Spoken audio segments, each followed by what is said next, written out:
The Unkindest Blow by Saki. The season of strikes seemed to have run itself to a standstill.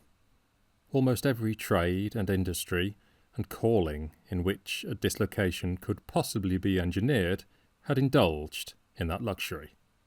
The last and least successful convulsion had been the strike of the World's Union of Zoological Garden Attendants, who, pending the settlement of certain demands, refused to minister further to the wants of the animals committed to their charge, or to allow any other keepers to take their place.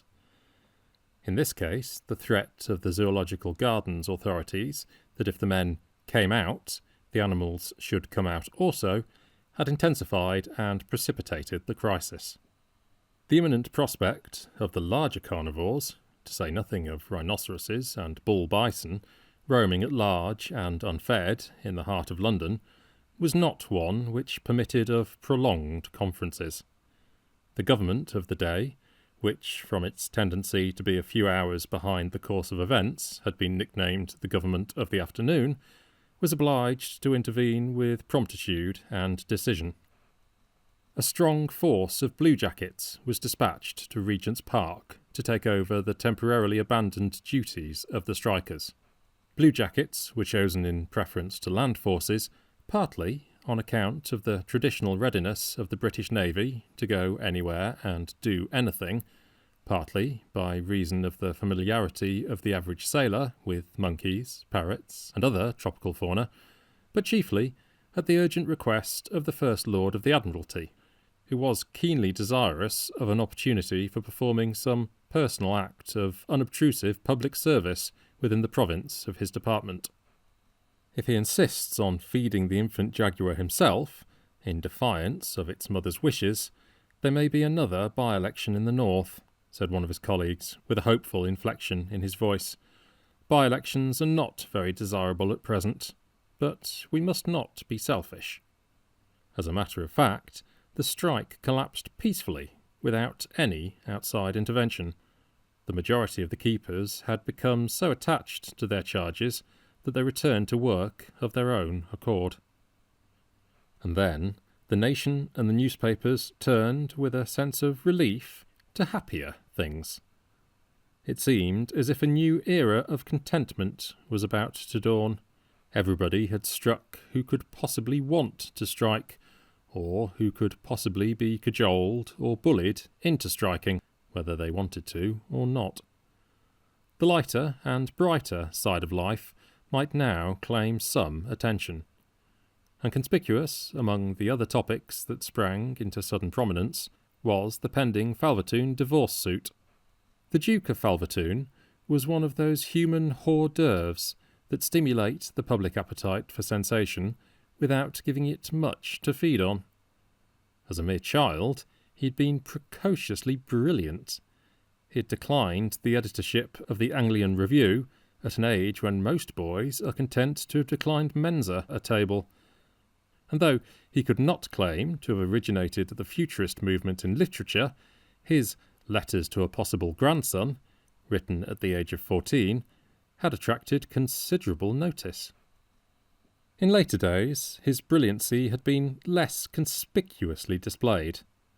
During a debate in the House of Lords on affairs in Morocco, at a moment when that country, for the 5th time in 7 years, had brought half Europe to the verge of war, he had interpolated the remark, "A little more, and how much it is." But in spite of the encouraging reception accorded to this one political utterance, he was never tempted to a further display in that direction.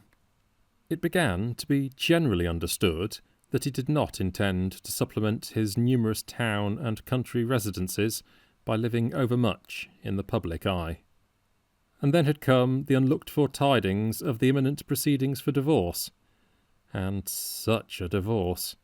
There were cross-suits and allegations and counter-allegations, charges of cruelty and desertion, everything, in fact, that was necessary to make the case one of the most complicated and sensational of its kind, and the number of distinguished people involved or cited as witnesses not only embraced both political parties in the realm and several colonial governors, but included an exotic contingent from France, Hungary, the United States of North America, and the Grand Duchy of Baden.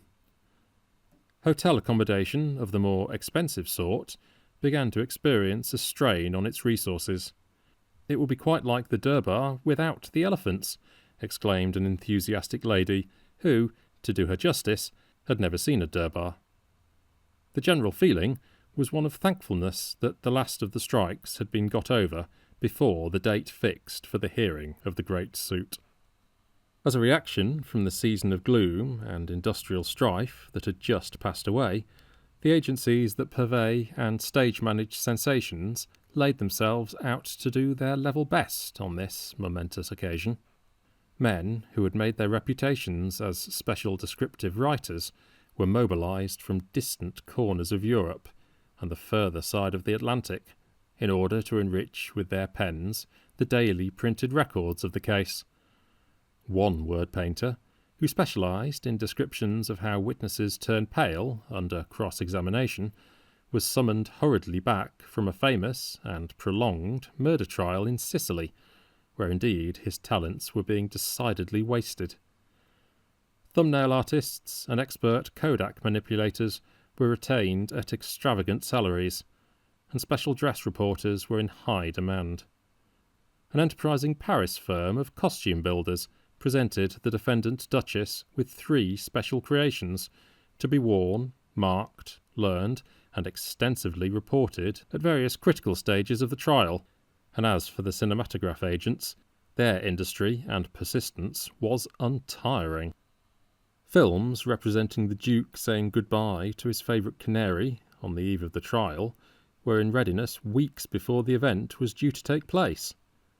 Other films depicted the Duchess holding imaginary consultations with fictitious lawyers or making a light repast off specially advertised vegetarian sandwiches during a supposed luncheon interval. As far as human foresight and human enterprise would go, nothing was lacking to make the trial a success.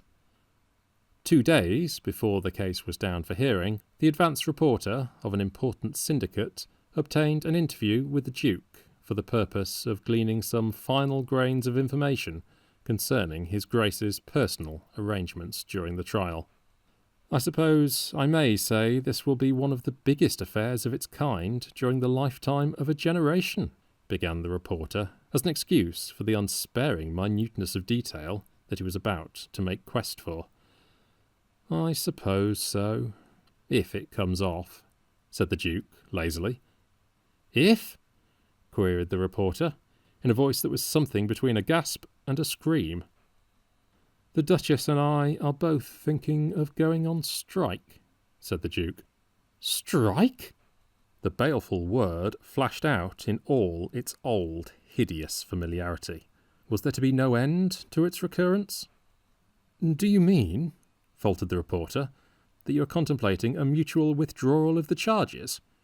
"Precisely," said the Duke. "But think of the arrangements that have been made, the special reporting, the cinematographs, the catering for the distinguished foreign witnesses, the prepared music hall allusions. Think of all the money that has been sunk."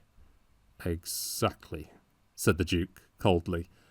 "The Duchess and I have realised that it is we who provide the material out of which this great, far-reaching industry has been built up.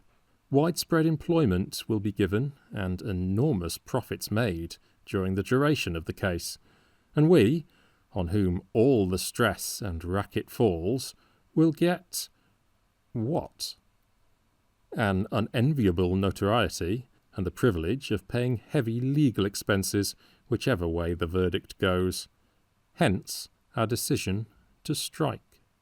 We don't wish to be reconciled. We fully realise that it is a grave step to take, but unless we get some reasonable consideration out of this vast stream of wealth and industry that we have called into being, we intend coming out of court and staying out. Good afternoon." The news of this latest strike spread universal dismay. Its inaccessibility to the ordinary methods of persuasion made it particularly formidable. If the Duke and Duchess persisted in being reconciled, the government could hardly be called on to interfere. Public opinion, in the shape of social ostracism, might be brought to bear on them, but that was as far as coercive measures could go. There was nothing for it but a conference, with powers to propose liberal terms.